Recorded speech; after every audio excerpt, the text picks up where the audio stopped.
Today we're diving deep into the Qliphoth, the twisted and forbidden shadow of the Kabbalah's tree of life. Before we dive in, let me know in the comments where you're watching from around the world. While shows like American Horror Story and movies like The Ninth Gate have touched on dark Kabbalah, the Qliphoth represents something far more ancient and dangerous than anything Hollywood has shown you. Known as the Tree of Death or the Shells of Impurity, the Qliphoth contains 22 dark pathways that act like a broken mirror to the holy Tree of Life. These paths have been secretly studied by the most daring mystics for over 800 years, often at great personal cost. What makes each of these 22 paths so psychologically dangerous that medieval rabbis forbade even speaking their names?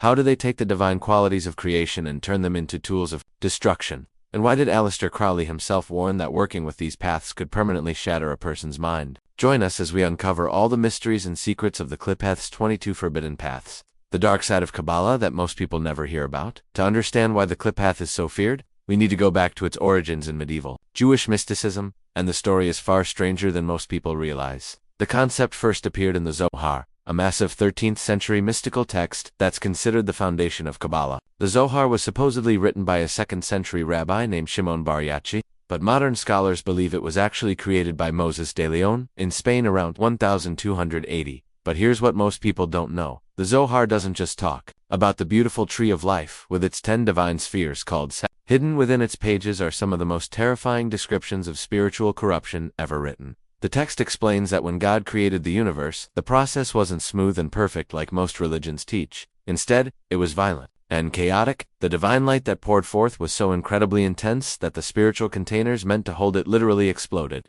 These broken pieces became the Qliphoth, which literally means shells or husks in Hebrew. Think of them as the leftover debris from creation itself, but debris that developed its own twisted consciousness. The medieval Kabbalists taught that these shells didn't just disappear, they formed their own dark tree, a perfect inversion of the tree of life, complete with 10 evil spheres and 22 connecting paths that corrupt everything they touch. What makes this even more disturbing is the specific way these paths were described. Ancient Kabbalistic texts like the Sephiroth, which dates back to at least the 6th century, explain that each of the 22 paths corresponds to one of the 22 Hebrew letters. In regular Kabbalah, these letters represent the building blocks of creation, the actual words God used to speak the universe into existence. But in the Qliphoth, these same letters become tools of destruction. Each dark path takes the creative power of a Hebrew letter and reverses it completely. For example, the Hebrew letter Aleph normally represents divine unity and the breath of God, but in the Qliphoth, the path of Aleph becomes a highway for demons that tear apart spiritual unity and suffocate souls with poisonous breath. If you're finding this forbidden knowledge fascinating,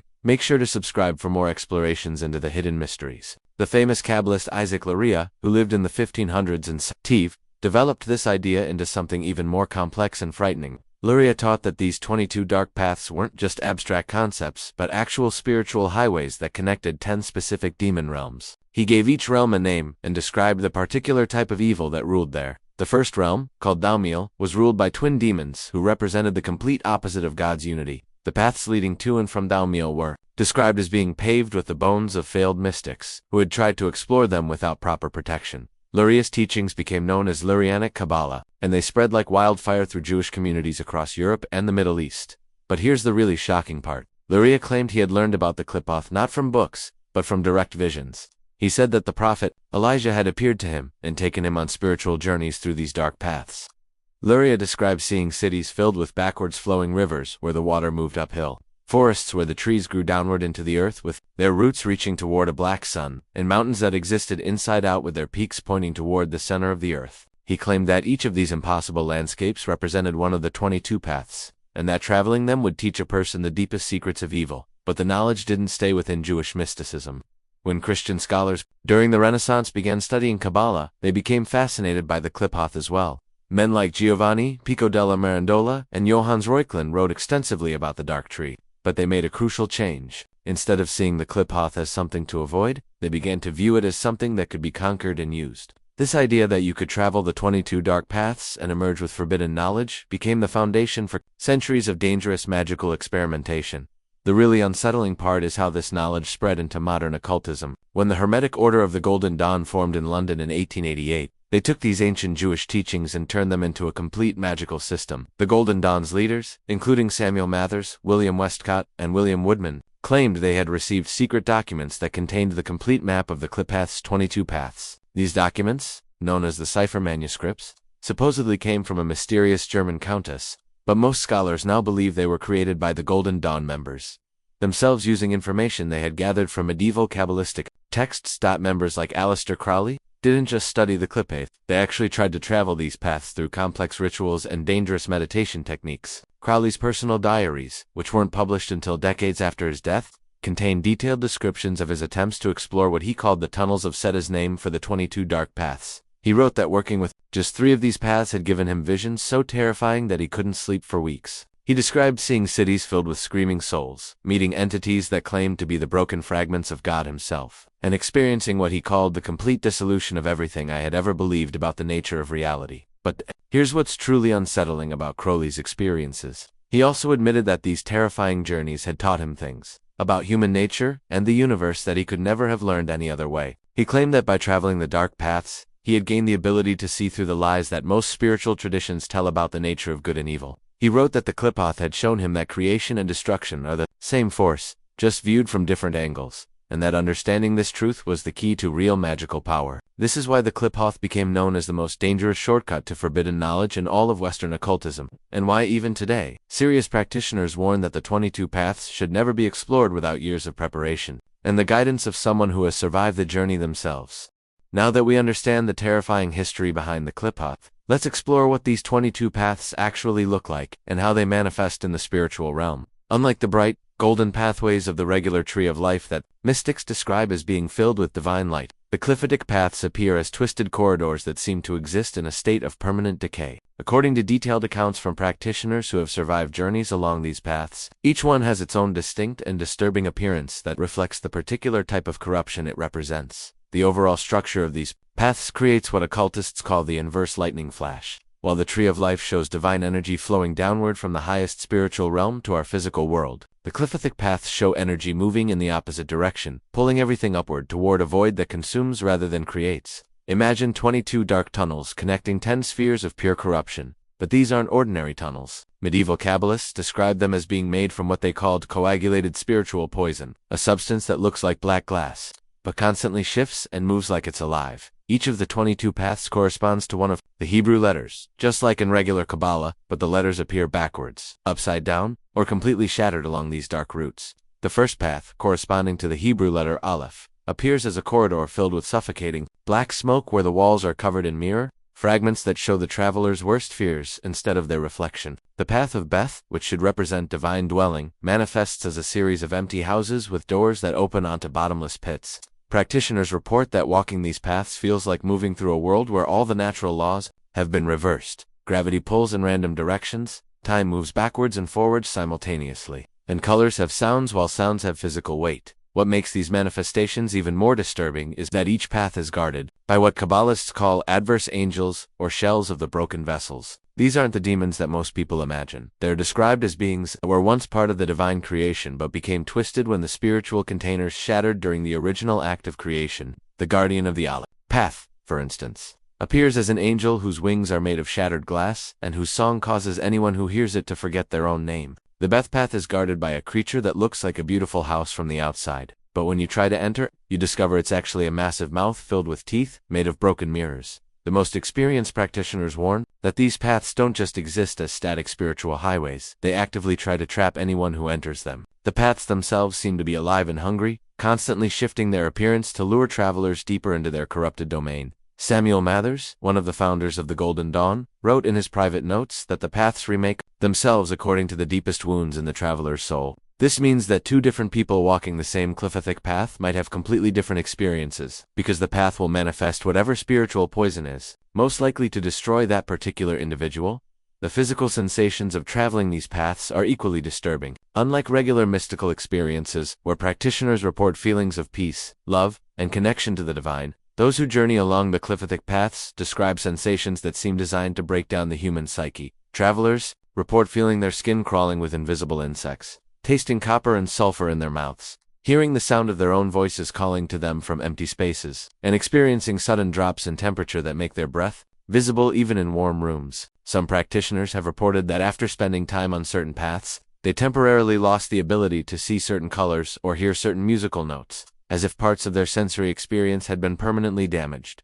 The true horror of the Qliphothic system becomes clear. When you understand what each of these 22 paths can actually do to someone who travels them, unlike the Tree of Life paths, which are designed to elevate consciousness and bring the traveler closer to divine understanding, each Qliphothic path serves as a spiritual poison that corrupts a specific aspect of human nature. The most dangerous part is that this corruption often feels like enlightenment at first, which is why so many practitioners have been permanently damaged by working with these forces without understanding what they were really dealing with. Let's start with the upper paths, numbered 1 through 7, which connect to the highest spheres of the dark tree. The first path, corresponding to the Hebrew letter Aleph, is known as the breath of the dying God. In regular Kabbalah, Aleph represents the divine breath that spoke creation into existence. But in the Qliphoth, this path teaches what practitioners call the art of spiritual suffocation, the ability to drain the life force from other people through subtle psychic manipulation. Those who master this path report gaining an almost supernatural ability to make others feel emotionally exhausted, just by being in their presence. They describe it as learning to breathe in other people's energy while breathing out a kind of spiritual poison that leaves their victims feeling drained and hopeless. The second path, Beth, which normally represents divine dwelling and the house of God, becomes the homeless, wandering in its corrupted form. This path teaches practitioners how to become spiritually rootless, to exist without any connection to family, tradition, or moral boundaries. Masters of this path claim they can walk through life without forming genuine emotional attachments to anyone or anything, which they see as a form of ultimate freedom. But other practitioners warn that this path actually destroys the part of the human soul that's capable of love, leaving the traveler technically alive but spiritually dead. Inside, the middle paths, 8 through 14, deal with corruption of the heart and mind. The path of Teth, which should represent the strength of divine love, becomes the consuming hunger, a spiritual force that turns love into obsession and protection into possession. Practitioners who work with this path report developing an ability to make others become dangerously obsessed with them, but they also describe losing the ability to distinguish between genuine love and psychological manipulation. The path of Yod, representing divine creativity, becomes the sterile creator, the power to make things that appear beautiful and meaningful, but are actually empty shells designed to deceive and corrupt others. Perhaps the most frightening of the middle paths is Mem, which normally represents divine wisdom flowing like water. In the Qliphoth, this becomes the drowning wisdom knowledge that overwhelms and destroys rather than enlightens. Those who travel this path claim to gain access to information about the hidden workings of reality, but this knowledge comes with a terrible price. They describe seeing the universe as a vast machine designed to create suffering, and many report losing all sense of meaning or purpose in life. Several practitioners who worked extensively with this path ended up in mental institutions, convinced that existence itself was a cruel joke played by malevolent forces. The lower paths, 15 through 22, are considered the most dangerous, because they deal with the corruption of the physical world and the destruction of the boundary between life and death. The path of Decoded, which should represent divine justice, becomes the unjust judge, the ability to see through all moral systems and recognize them as arbitrary human constructions. While this might sound like philosophical insight, practitioners warn that this path actually destroys the part of the human conscience that's capable of distinguishing right from wrong. Those who master it report being able to commit terrible acts without feeling any guilt or remorse,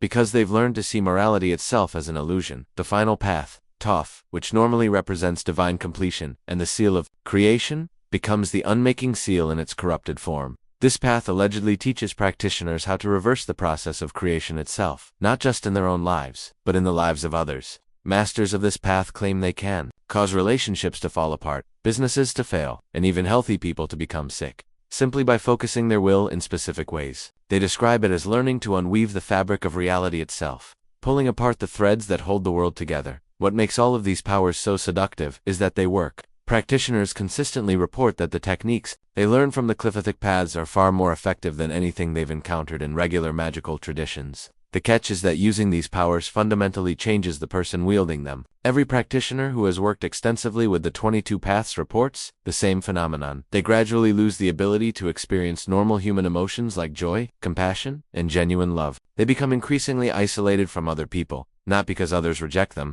but because they can no longer relate to ordinary human concerns and motivations. The most experienced practitioners describe this transformation as becoming spiritually transparent, still technically human, but no longer truly alive in any meaningful sense. They report that after years of working with these paths, they feel like they're watching life through a thick glass window, able to see everything, but unable to truly participate. This is why traditional Kabbalists warn that the Qliphoth should never be explored, not because the knowledge isn't real, but because gaining it requires giving up everything that makes existence worth living. Beyond the literal descriptions of demonic paths and spiritual corruption, The 22 paths of the Qliphoth represent something far more profound and personally relevant to every human being. At its deepest level, the Qliphothic system is a map of what psychologists now call the shadow self, all the parts of human nature that we refuse to acknowledge, accept, or integrate into our conscious understanding of who we are. The paths aren't just abstract spiritual concepts. They're precise descriptions of the psychological mechanisms that every person uses to avoid confronting the darkest aspects of their own nature. Think about it this way. Every positive quality that humans possess has a shadow side that we desperately try to hide from ourselves and others. The path of chest, which represents divine mercy and kindness, has its shadow in the Qliphothic path that represents cruelty disguised as compassion, the tendency to help others in ways that actually make them more dependent and weak. We see this constantly in relationships where someone appears to be the caring, supportive partner, but actually uses their helpfulness to control and manipulate the other person. The Qliphothic path doesn't create this tendency. It simply reveals what was already hidden in the human heart. This is why working with the Qliphoth is so psychologically dangerous. Each of the 22 paths forces practitioners to confront a specific aspect of their own capacity for evil, selfishness, and destruction.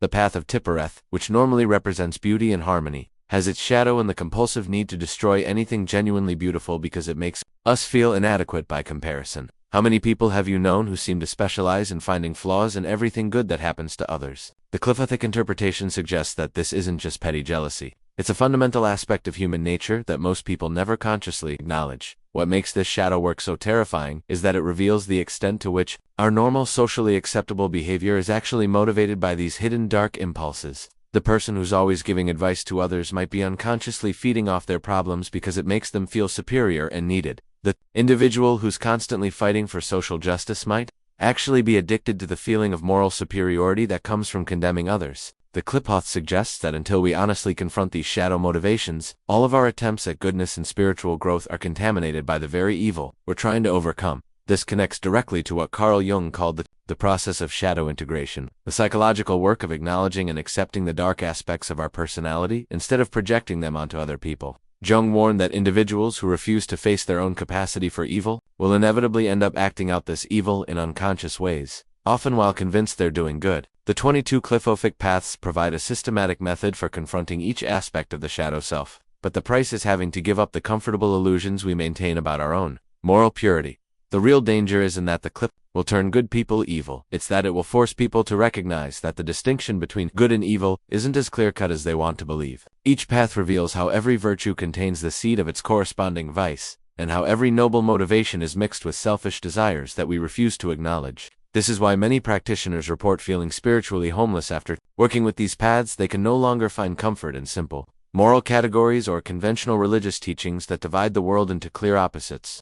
But here's the most disturbing part of the Qliphothic teaching. It suggests that this shadow integration work is actually necessary for genuine spiritual development. According to this system, people who try to pursue enlightenment while avoiding their own darkness will inevitably become what psychologists call spiritual bypassing, using spiritual practices and beliefs to avoid dealing with psychological wounds and moral failures. The Qliphoth claims that until someone has consciously faced and integrated every aspect of their capacity for evil, their attempts at goodness will always be contaminated by unconscious shadow material. This is why traditional Kabbalists warned against exploring these paths without proper preparation and guidance. The psychological material that emerges during Qliphothic work is often too intense for individuals to process alone. Many practitioners report experiencing what feels like a complete breakdown of their previous sense of identity, followed by a period of profound depression and nihilism as they realize how much of their previous spiritual progress was actually ego-driven. The 22 paths don't just reveal the shadow, they systematically destroy every psychological defense mechanism that people use to avoid confronting the reality of their own moral complexity. The influence of the 22 Qliphothic paths has seeped into modern culture in ways that most people never recognize, appearing in some of the most disturbing and psychologically complex horror films, novels, and even video games of the past few decades. Understanding these hidden references reveals just how deeply this ancient system of shadow knowledge has penetrated contemporary consciousness, often disguised as entertainment, but actually serving as a form of mass initiation into concepts. Take the 2018 film Hereditary, which on the surface appears to be a standard supernatural horror movie about a family haunted by demonic forces. But when you understand the Qliphothic system, the film becomes something much more sophisticated and terrifying. The movie's central demon, Paimon, isn't just a random evil entity, it's one of the specific demonic rulers associated with the Qliphothic paths in medieval grimoires. The film's structure follows the exact pattern that Kabbalists described for Qliphothic initiation: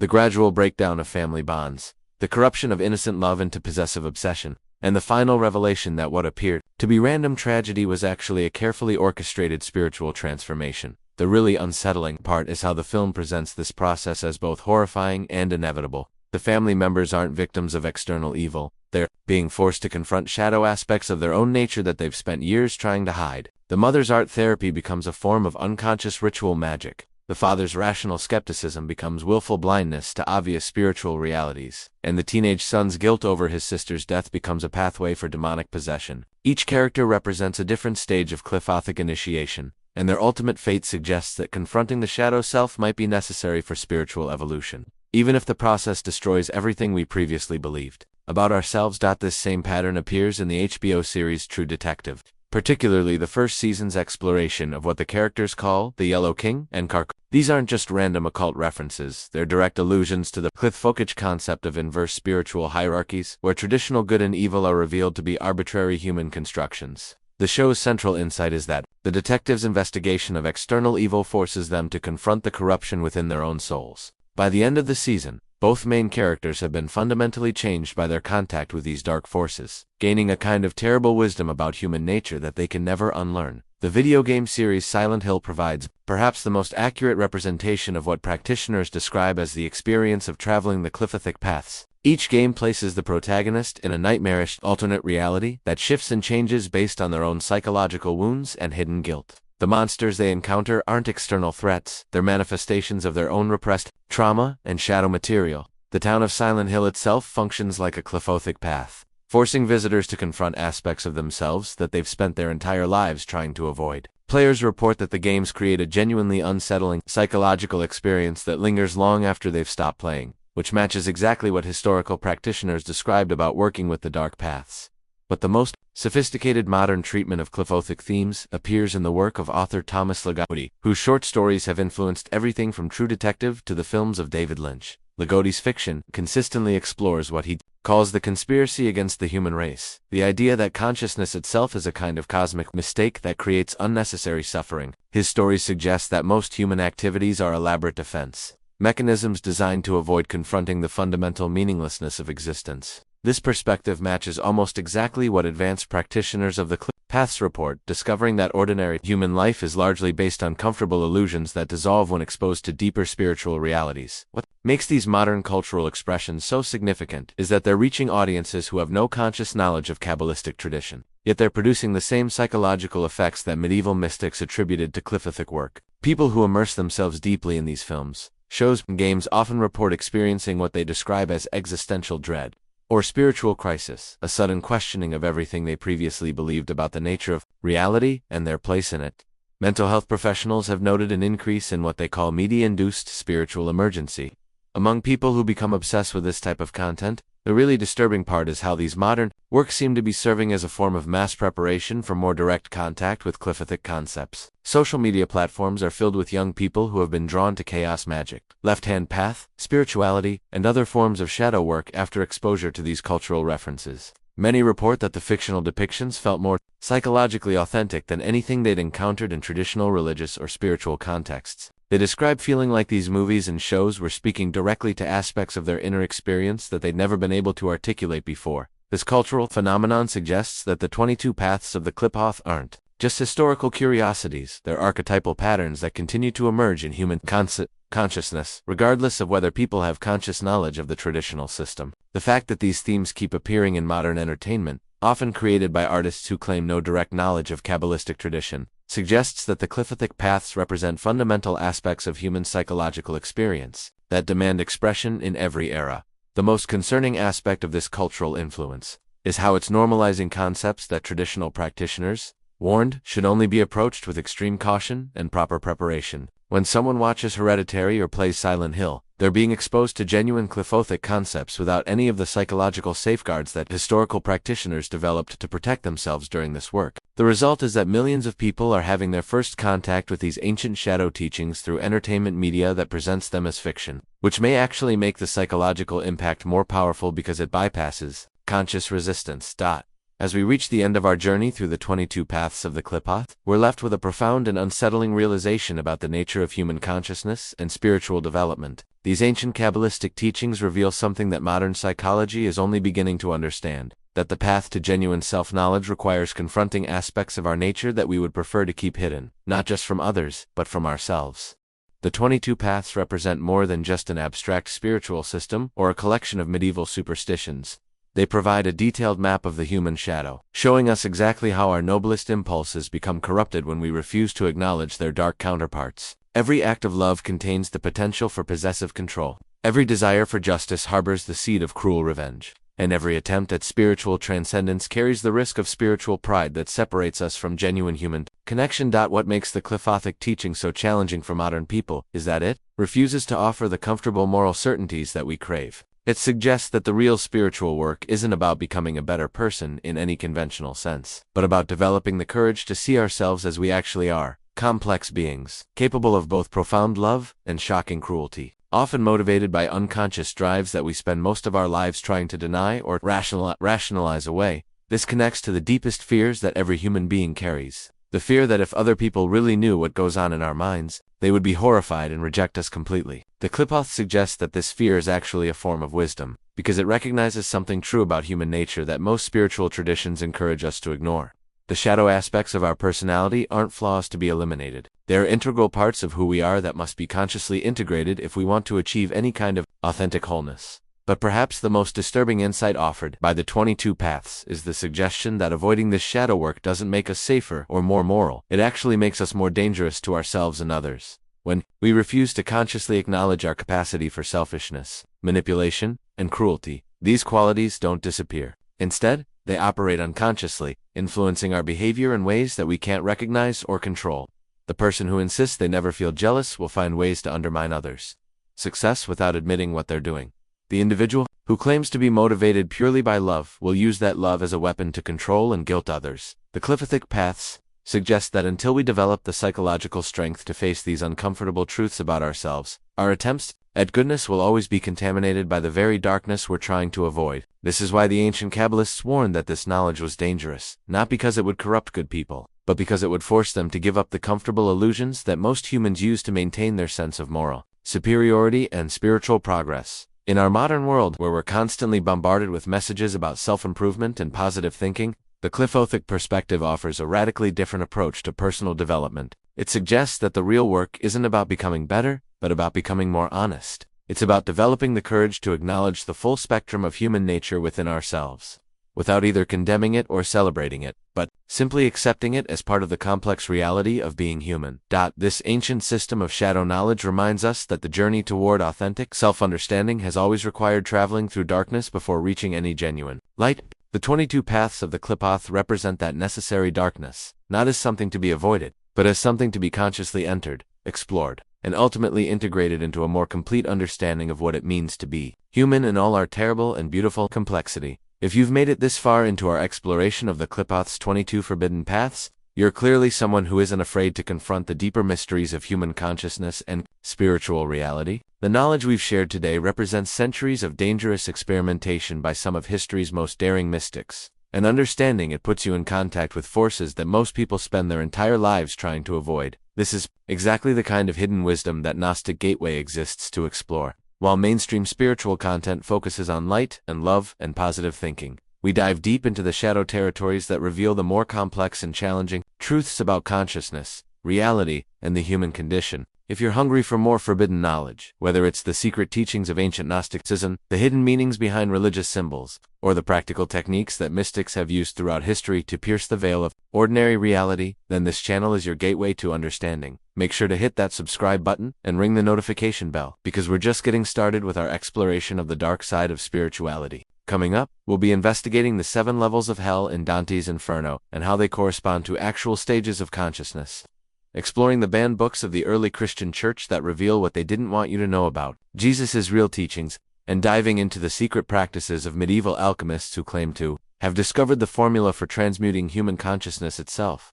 The rabbit hole of hidden knowledge goes deeper than most people can imagine. In every video we create reveals another layer of the conspiracy of ignorance that keeps humanity trapped in comfortable illusions about the nature of reality. Until next time, keep walking the path between light and shadow. And remember, the truth is always stranger and more dangerous than they want you to know.